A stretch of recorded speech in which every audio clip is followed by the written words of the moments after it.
What is one principle of photography that many photographers seem to struggle with the most?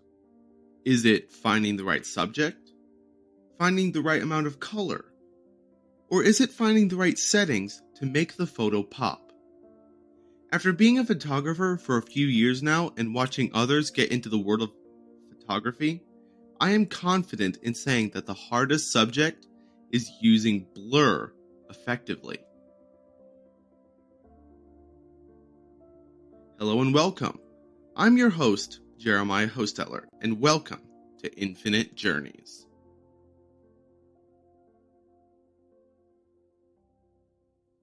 Despite what you may think about photos, it is important how to use blur effectively. Before we start, I want to mention, as I always do, that photography isn't about doing one right thing. It has to do with experimenting with the settings and finding your own way to capture interesting photos.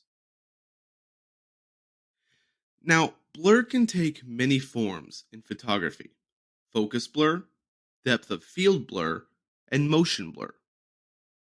Focus blur is a result of not focusing the camera on the subject, resulting in blur of the entire image. Depth of field blur occurs when the aperture is wider, resulting in blur on everything around the subject. Motion blur is a result of movement in the photo, usually as a result of the shutter speed being too slow.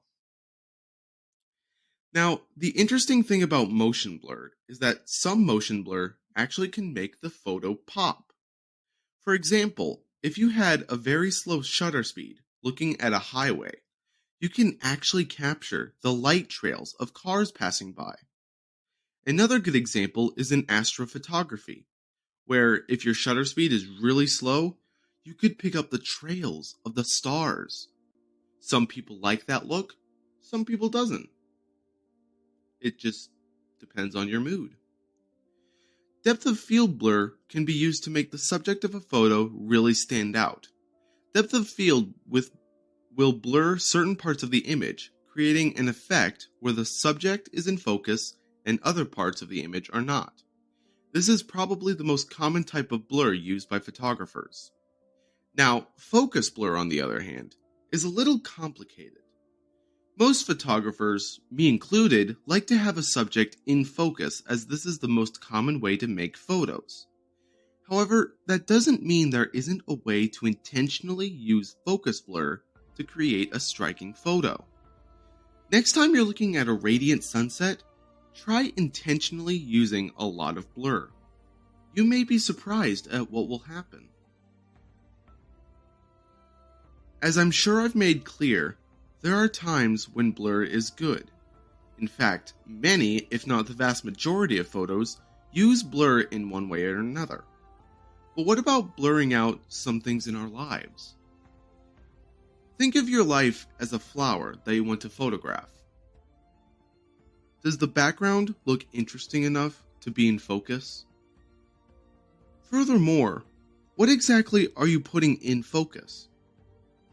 All of our lives are different. We all hold certain things close to us: our likes, our interests, our problems, or even what we hold dear. Let me ask you a question. Are you focusing on the right subjects in your life? Are you turning out the distractions and embracing everything that you want? As much as you may hate school or maybe even your job, it won't even come close to how much you'll hate your life if you don't focus on the right things. It may be hard to do, but many times we just need to blur out the distractions in our lives.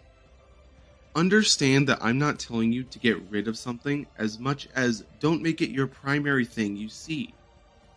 In photography, as in life, the most important things need to be in focus. This could include your religion, your family, your job, and even your friends. I have no problem with an occasional game, movie, or nap after a long day of work or school. In fact, finding something to take your mind off the stresses of the day can be greatly beneficial to you. After studying for an hour, play a game, watch a movie, read a book, do something that resets the stresses of your mind. This is what focusing on the important things is all about.